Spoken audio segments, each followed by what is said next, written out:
apresentar com vocês o nosso presidente, Lula!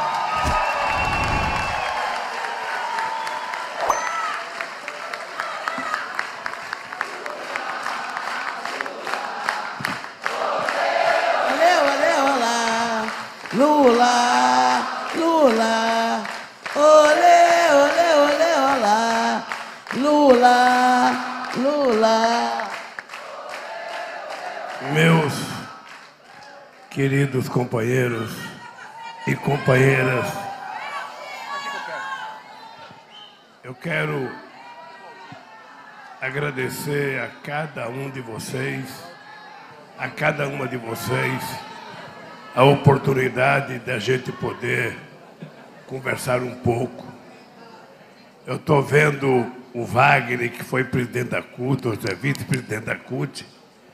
Há algum tempo atrás ele veio desfilar aqui na Unido do Tijuca. E ele dizia assim para mim: ô Lula, nós temos que ir lá desfilar, porque aquela escola de samba vai fazer um desfile em homenagem aos operários, e nós vamos muita gente lá para desfilar. E hoje, Wagner, eu ganhei a camisa que foi feita quando você queria que eu viesse aqui, e pode ficar certa que eu vou usá-la no próximo carnaval. Olha, nós estamos tentando, e é importante que os nossos queridos companheiros artistas, compositores, cantores, nós estamos fazendo uma coisa nova nesse período de campanha em que a gente não pode pedir voto porque é proibido por lei. A gente só pode pedir voto depois de 15 de agosto. O Bozo pode todo dia fazer motociata, mas nós temos que ser comportados e ficar quieto aqui. Nós estamos fazendo uma coisa diferente. Nós estamos em todos os estados que eu vou. Eu tenho conversado com o pessoal da cultura. Tenho conversado com os mais diferentes setores da cultura brasileira para que a gente defina de uma vez por todas que cultura não é bico. Cultura não é biscate, como a gente costumava dizer quando eu era criança, quando o cara não tinha um emprego fixo, que ele arrumava um emprego por uns dias, a gente tratava de biscate. Eu estou fazendo um biscate. Eu estou fazendo um bisco. Cultura é arte, cultura é emprego, cultura é trabalho. E a gente precisa tratar com respeito o pessoal da cultura que ficou passando privações por conta da política de destruição que esse atual presidente da República fez com a cultura em nosso país. Eu estava vendo agora um material da Prefeitura do Rio de Janeiro, dizendo que o ano passado, esse ano no Carnaval do Rio, me parece que o Carnaval rendeu para os cofres da Prefeitura, para o PIB da Prefeitura, uma bagatela de 4 bilhões de reais. E havia uma mesma notícia que dizia que antes de terminar o Carnaval, por conta da pandemia, tinha sido declarado que o Carnaval rendia por volta de 8 bilhões de reais. Olha, então eu fico imaginando como é que nós, que já fomos governantes, você já foi governador, eu já fui presidente, como é que muitas vezes a gente não enxerga as coisas como elas são? Como é que muitas vezes a gente deixou de fazer coisa que estava no nosso nariz, que estava na nossa frente, e por, quem sabe, ignorância, por quem sabe, por falta de conhecimento, quem sabe por falta de relação, a gente deixou de fazer. Quando a gente está sentado na frente de uma televisão, vendo um desfile de carnaval, a gente não se dá conta que todas aquelas coisas maravilhosas que foram feitas, alguém fez. E esse alguém que fez são as pessoas mais humildes, que às vezes ficam empurrando um carro alegórico, mas que tem tanta importância quanto aquele que está em cima representando a alegoria daquela história. A gente não se dá conta de quantas mulheres passam tempos e tempos trabalhando dentro da sua casa, ou no barracão da escola, tentando produzir a fantasia que nós achamos maravilhosa e parece que foi importada de um país muito rico, quando na verdade foi feita pelo povo pobre, trabalhador, da periferia do Rio de Janeiro, das comunidades do Rio de Janeiro, que muitas vezes são tratados pela imprensa como se fossem bandidos, que fossem pessoas do mal. A gente não se dá conta, porque a televisão é uma fantasia. A televisão é uma fantasia. A televisão trabalha com a nossa fantasia e as coisas verdadeiras nem sempre aparecem. Às vezes não aparece o nome de uma pessoa que construiu a fantasia mais bonita, o carro alegórico mais bonito. Não aparece o nome. As pessoas são invisíveis, mas são essas pessoas invisíveis que constroem essa nação. Desde o tempo da escravidão, eram eles que não podiam falar, eram eles que não podiam gritar, eram eles que não eram reconhecidos, que construíram essa nação. E é isso que vocês conseguem representar quando uma escola sai na rua ou quando um bloco sai na rua. Muitas vezes, a irreverência.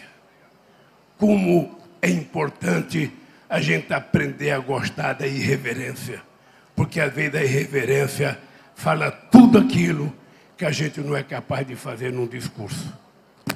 Alckmin, enquanto presidente da República, eu já recebi gente das escolas de samba do Rio de Janeiro, eu já recebi gente das escolas de samba de São Paulo, pedindo ajuda. E eles procuram o que eles conhecem. Ou alguém que conhece leva um presidente de uma escola de samba para conversar com o presidente da República. Eu, ouvindo o discurso agora de tantos de vocês, eu acho que a gente precisa acabar com isso. Eu acho que a gente precisa ter em conta o seguinte: se alguém tinha dúvida da importância do carnaval para a construção da cultura dessa sociedade, desse país, a gente precisa olhar como esse país ficou triste em 2021, quando não houve carnaval em nenhum estado da federação. Como esse país ficou empobrecido, como esse país viu desaparecer o sorriso, sabe, na fisionomia das pessoas mais humildes. Como é bonito a gente ver, às vezes, um companheiro gari que está com a vassoura varrendo quando passa uma escola de samba, ou pelo menos quando liga a câmera de uma televisão, aquela pessoa fala: eu sou mais do que carnavalesco, eu sou sambista, e eu sou sambista nato nesse país, e não preciso nem de fantasia. Então, uma coisa que eu quero dizer para vocês é o seguinte: eu tenho feito conversas com todo mundo da cultura, porque, primeira coisa, nós vamos restabelecer, recriar o Ministério da Cultura que foi destruído nesse país.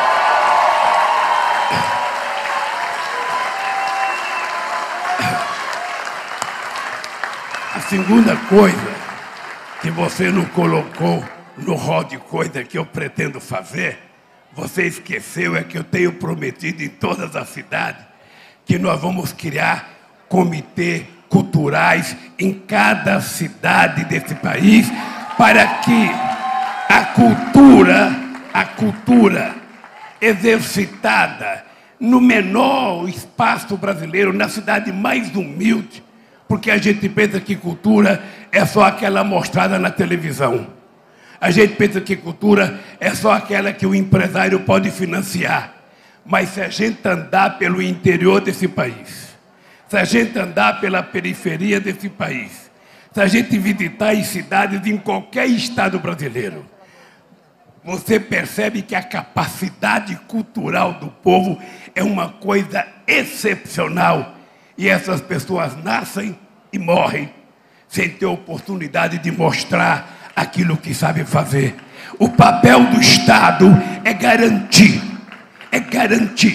que as pessoas conheçam o Brasil na sua plenitude. E um país que não desenvolve a cultura, um país que não explora para que a sociedade toda veja a cultura, é um país fadado a ser um país pobre espiritualmente. Por isso eu quero dizer para vocês que uma das coisas que eu vou discutir, está aqui o Aloysio Mercadante, que é o coordenador de programa de governo, está aqui a nossa presidenta do partido. Essa galega não tem jeito de sambista, não. Tem lá no Paraná? Não, acho que não tem. Mas, de qualquer forma, se ela vier aqui em janeiro, ela vai aprender a dançar um samba aqui. Eu tenho certeza que ela vai aprender. Então, veja, o que nós vamos precisar fazer é o seguinte: por que o samba, como tantas outras coisas, não entra no orçamento da prefeitura, no orçamento do Estado e no orçamento da União? Por que as pessoas têm que ficar mendigando ajuda para um, mendigando ajuda para outro? Às vezes recebe um pouco de um, às vezes é até ofendido por causa do dinheiro. Não precisa disso. Se é uma indústria capaz de produzir emprego, capaz de produzir profissionalização das pessoas, porque o que vocês fazem costurando as coisas nessa fantasia não é uma coisa qualquer. Não é uma coisa qualquer. É uma demonstração da capacidade cultural de trabalhador das pessoas, uma profissão. Então, gente, eu quero dizer para vocês, companheiros cantantes, compositantes e pessoas que cuidam, sabe, com a questão do samba. O samba é um patrimônio imaterial desse país. O samba, definitivamente, faz parte da cultura. Tem algumas coisas conhecidas no Brasil, e uma delas é o samba. Em qualquer lugar do mundo que você chegar, do Iapó, ou melhor, da Antártida até a Groenlândia, se você encontrar com uma pessoa e falar que é do Brasil, o cara fica perguntando do samba. Não é só do carnaval, é do samba mesmo. É daquele que não vai na escola, mas é daquele que sabe praticar o samba, porque aprendeu desde berço. E esse estado do Rio de Janeiro foi abençoado por Deus por muita coisa. Por muitas coisas foi abençoado. Pelas praias, pela beleza do Rio de Janeiro, pelo Corcovado, pelo Pão de Açúcar, pelo povo do Rio de Janeiro, pelo samba, sabe? E por essa alegria contagiante que vocês têm. Nós vamos definir com vocês. Não pode ser uma coisa do Estado. Tem que ser uma discussão para a gente definitivamente tratar o samba como se fosse uma indústria de geração de oportunidades para o povo brasileiro e o carnaval também para o povo brasileiro. Não pode um dono de uma escola ficar mendigando uma ajuda. Ela tem que estar no orçamento da cidade, do Estado e da nação, para que a gente possa fazer uma coisa mais profissional e as pessoas saberem desde o começo como é que vai gastar. Esse é um compromisso que eu quero assumir com vocês, porque, veja, se eu voltar, não é para fazer a mesma coisa que eu já fiz, é para fazer mais e melhor do que nós fizemos nesse país.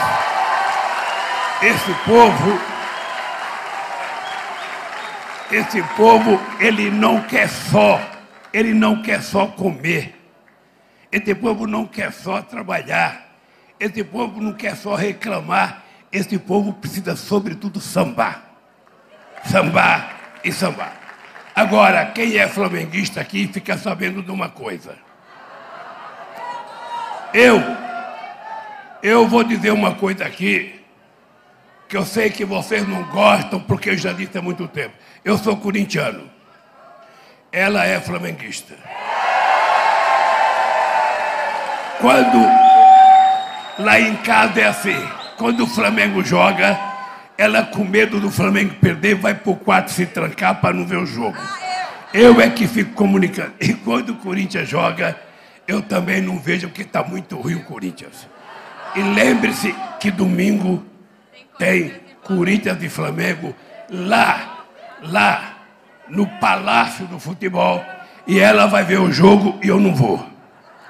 Mas eu quero dizer para vocês... Quando tem Corinthians e Flamengo, acabou o amor entre Jove e Juma.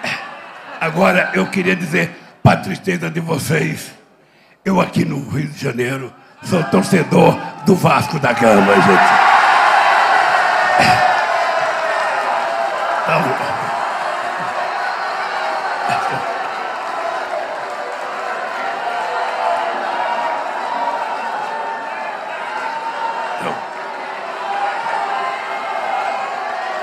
ó, eu quis. O presidente da Unidos aqui é vascaíno, o presidente da escola aqui. E eu fiquei sabendo que o presidente da Unidos também é vascaíno. Ah, porra. Olha, eu vou dizer mais para vocês. Você sabe que eu virei vascaíno por causa do Bellini. Por causa do time do Vasco de 1957. Sabe? E depois, eu virei amigo do Roberto Dinamite. Torci para ele ser presidente do Vasco. Ele foi presidente, mas não foi muito bom. Ele foi bem melhor jogador. Ele ficou não sei quanto tempo na Espanha. Quando voltou, foi jogar com o Corinthians São Paulo. Marcou 4 gols num jogo só contra o Corinthians, porra. Então, gente, olha, eu falei do meu time para mostrar como é democracia. Democracia, sim. Ninguém precisa gostar da mesma coisa. Ninguém precisa comer a mesma comida. Ninguém precisa frequentar a mesma religião. Ninguém precisa torcer para o mesmo time. O que é importante é que a gente goste das pessoas como elas são. Que a gente respeite as definições das pessoas. Um abraço, gente. E se prepare porque em janeiro estaremos aqui.